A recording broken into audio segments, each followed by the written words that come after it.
Hola José, bienvenido. ¿Qué tal? ¿Cómo estás? Hola, buenas tardes. Pues muy bien, nada, aquí en casa confinado como toda España, vaya, y con ganas de que se pueda ya poder salir a la calle con normalidad y retomar poco a poco la normalidad esta que se nos ha ido mermada, vaya.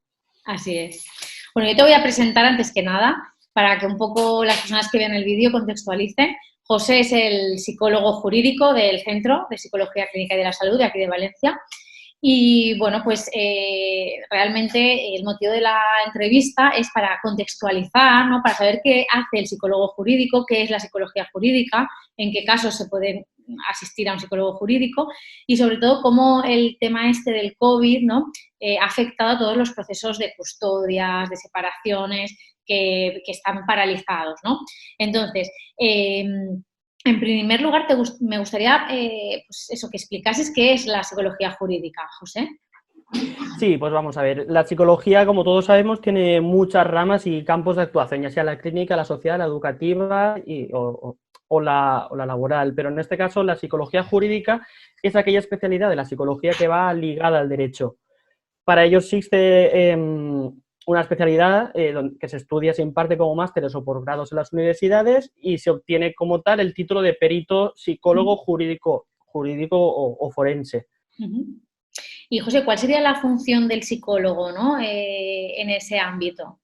Vale, la función es principalmente aportar como medio de prueba un informe pericial al sistema judicial para que el juez pueda tener una prueba más. Entonces, la función última es asesorar o auxiliar al juez para que tome una decisión. Somos una prueba más, ya le digo que nosotros se nos reclama por el sistema judicial como una prueba, entregamos un informe y nada, y una vez se celebra el juicio, nosotros asistimos como tal y como prueba participamos. Y finalmente es el juez el que toma una decisión. Uh-huh.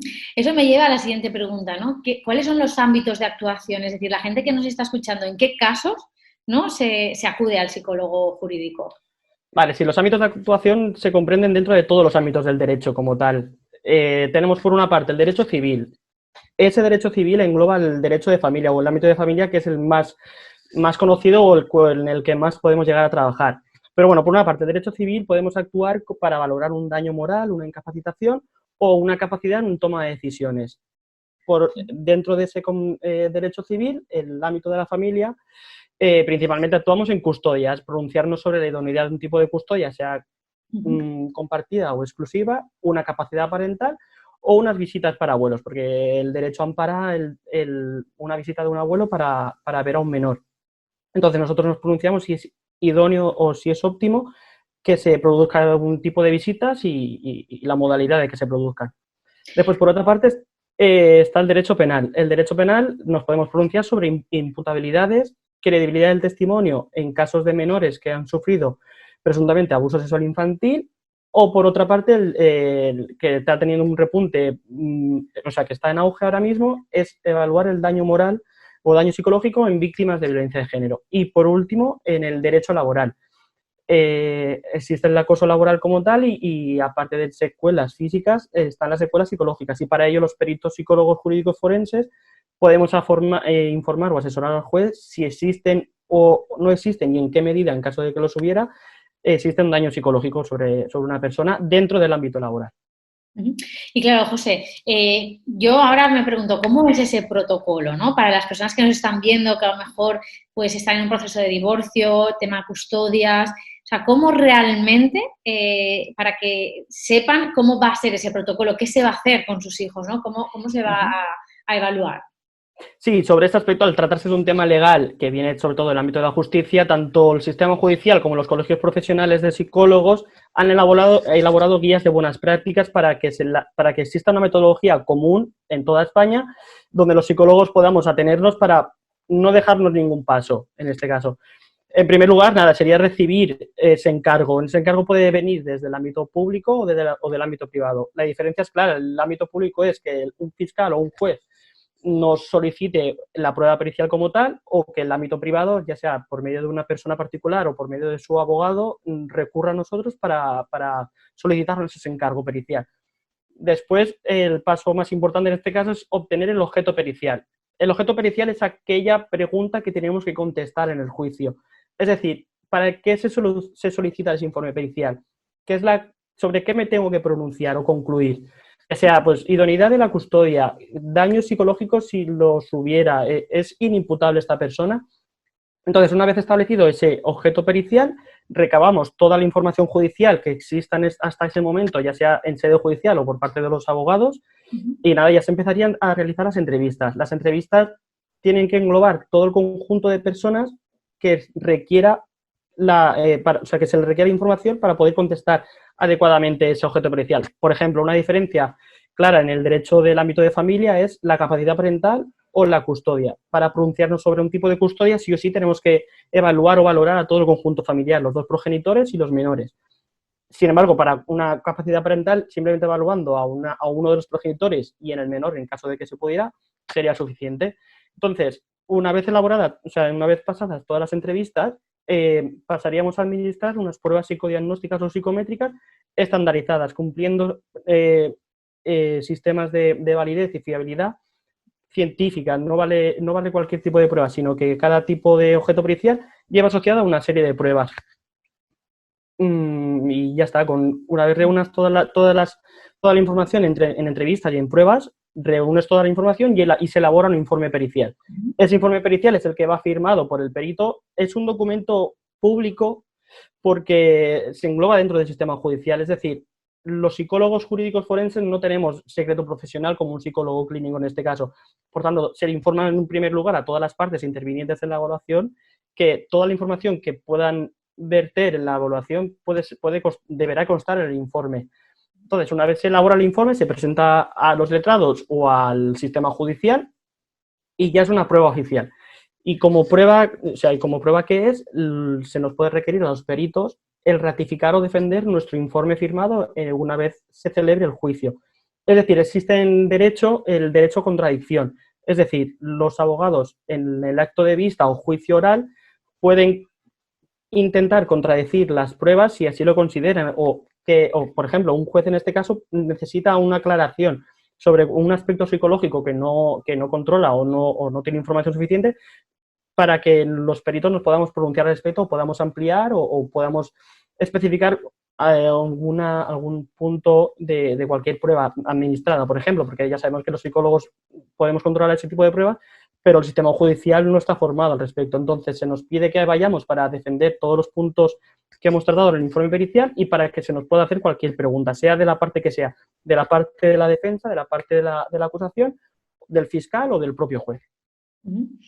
Y, José, por ejemplo, claro, lo más importante es también, ¿no?, decir que siempre se protege a los menores en este caso, ¿verdad? Es decir, que siempre los protegemos, ¿no?, que el objetivo es ese. Y yo te pregunto, ¿en qué ámbitos, ¿no?, de todo lo que nos has explicado, cuál es el ámbito más frecuente, ¿no? ¿Cuál es la demanda más frecuente? Sin duda, el ámbito de familia, las custodias, lo que comentabas, de defender el menor, el beneficio del menor, tiene el nombre de velar por el interés superior del menor. Es nuestra principal premisa. Todos sabemos que en los sistemas judiciales, en el juicio en sí, existen dos partes y después tenemos al fiscal y al juez. Pero siempre se puede dar el caso que una de las dos partes o las dos partes velen por intereses particulares o porque tengan conflictos con el domicilio, por temas económicos o por relaciones de pareja. Pero siempre el perito psicólogo se pronunciará velando siempre por el interés superior del menor. Y es por esto que el ámbito donde más actúa el psicólogo jurídico forense, en este caso, es el de custodia. Pronunciarse sobre qué idoneidad de custodia tiene esa familia, cuál es el régimen de visitas adecuado o óptimo para ese tipo de familia, qué modalidad de visitas tiene que tener un abuelo. Claro, Es el mayor campo donde podemos actuar. Y siempre protegiendo al menor, ¿no? Porque muchos padres que vienen con ese temor, ¿no?, de ¿qué le vais a preguntar a mi hijo, ¿no? ¿Cómo vais a tratarlo? Eso es fundamental. Sí, claro. Nosotros en la clínica, José, bueno, en nuestras reuniones, ¿no?, siempre lo que hacemos es enfocarnos en protegerlos, en que tengan una aproximación paulatina para que no se genere tampoco estrés en ellos. Exacto, sí, la actuación del psicólogo en este caso en el sistema judicial principalmente para que el menor no tenga que acudir al acto del juicio en sí, porque si ya es estresante vivir en una situación de conflicto o de posible conflicto en una familia que está en procedimiento de divorcio, donde se tienen que que elaborar varias cosas, de que sí, ¿qué va a pasar con el piso? ¿Qué va a pasar con la economía? ¿Qué va a pasar con el menor? Entonces, lo que hace el sistema, el psicólogo en este caso, es velar por el beneficio, que no le cause, o sea, que le intente generar el menor trauma o menor no beneficio al menor en este caso. Por eso siempre, o sea, la figura del psicólogo vela por ese interés, vela porque el paso por este divorcio sea el que menos le pueda llegar a influir, vaya. Claro. Y José, un poco contextualizando, ¿no? Porque esta entrevista la teníamos como pensada de forma presencial, pero claro, la estamos haciendo online debido a la situación de alarma provocada o ocasionada por el COVID-19. Entonces, ¿cómo ha afectado esto a tu trabajo? Cuéntanos un poquito. Nada, eso, vale, la respuesta es súper sencilla. Resulta que el Tribunal Superior de Justicia se pronunció al respecto diciendo que suspendía toda actividad judicial no urgente. Es decir, todas aquellas actuaciones judiciales que no lleven a un detenido o a un ingreso en prisión o a una revisión de condena o todos esos tipos de cosas más urgentes quedaban suspendidas. Por tanto, todo el sistema civil, todo el sistema de familias que no urja tratar, se suspende. Por tanto, mi actividad como perito psicólogo en este caso está cesada, o sea, está cesando la actividad como tal hasta que no se retome o no se deje de lado el estado de alarma o indiquen qué pasos podemos llegar a seguir para poder llegar a trabajar al respecto. Sobre las pronunciaciones del Tribunal Superior de Justicia, dice que suspende toda actividad de los procedimientos urgentes, pero eso no exime de la suspensión de custodias. Es decir, las custodias, si están sentenciadas, siguen adelante con su modalidad y sus regímenes de visitas y demás.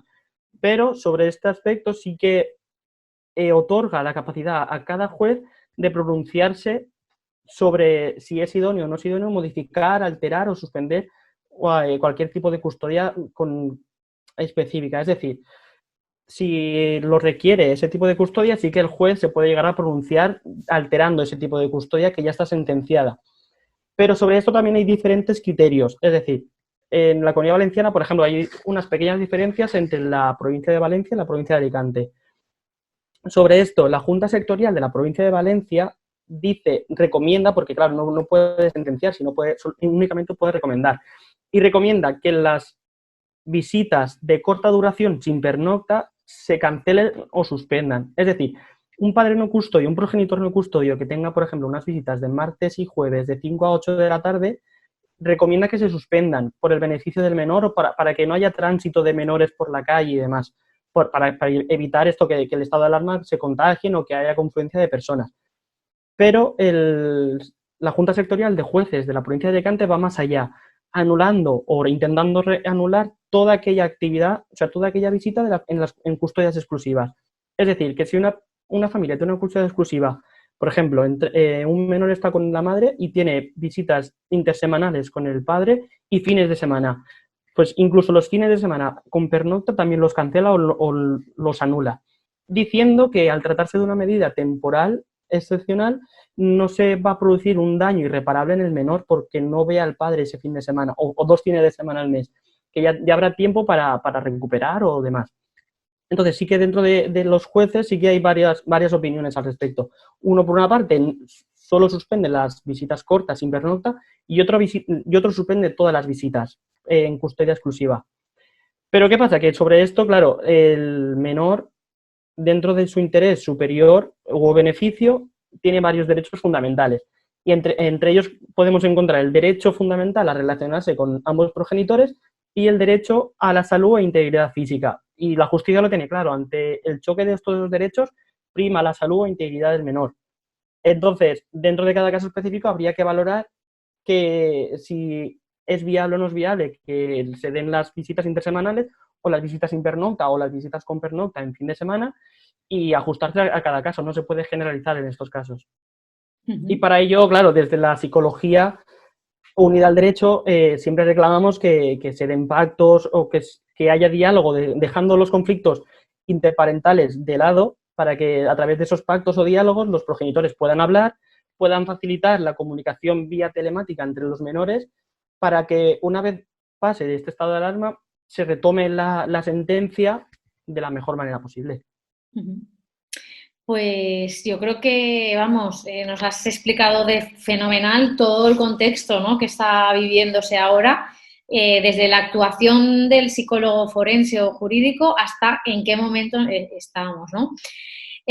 José, yo no sé si hay alguna cosita más que tú quieras ampliar o, pues, por mi parte, yo, vamos, todo lo que tenía pensado preguntarte te lo he preguntado.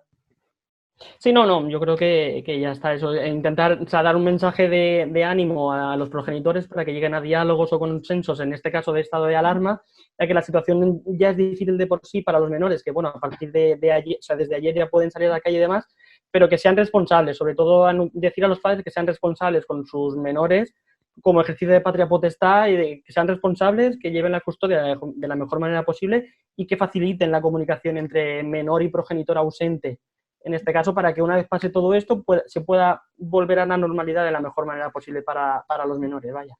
Así es. Y nada, por nuestra parte, decir que cualquier persona que se encuentre en una situación de divorcio, separación, custodias, bueno, pues que también que ponemos al servicio, ¿no?, de la población, a José, ¿no?, que forma parte del equipo del Centro de Psicología, que ahora ya dentro de poquito vamos a empezar a atender presencial, pero que por ahora estamos atendiendo pues de forma telefónica para poder organizar el trabajo, ¿no? Porque sí que es cierto que hay muchos procesos que se han quedado a mitad. Y nada, muchas gracias, José, por tu tiempo Muchas gracias a y ti, Sara. espero poder verte muy pronto, que ya nos queda nada Eso, para poder vernos presencialmente en la clínica. Un abrazo, José. exacto.